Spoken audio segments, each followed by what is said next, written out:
Sinampahan na ng kaso ng NBI si dating presidential spokesperson Attorney Harry Roque at isang vlogger dahil sa pagkalat ng isang video na nagpakita ng paggamit umano ng droga ni Pangulong Ferdinand R. Marcos Jr. Ang sentro ng balita mula kay Isaiah Mirafuentes. Isaiah?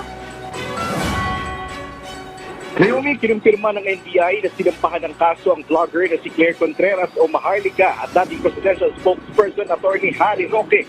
Ito ay kaugnay ng pagkalat ng isang peking video na nagpapakita ng kahawig ni Pangulong Ferdinand Marcos Jr. na gumagamit ng white powdery substance.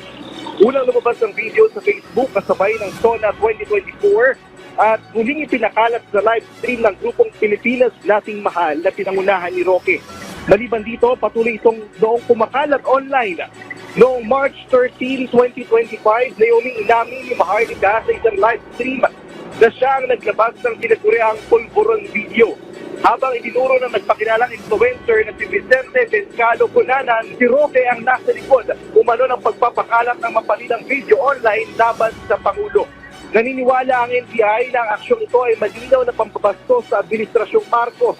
Naharap niya Maharlika sa kasong cyber libel, inciting to sedition at computer-related perjury, habang si Roque naman ay kinasuhan ng inciting to sedition. Ngayong kaugnay niyan, inihayag na rin ni Roque na handa niyang harapin ang naturang reklamo. At yan muna ang pinakahuling update, Naomi. Balik ko na sa iyo. Maraming salamat, Isaiah Mirafuentes.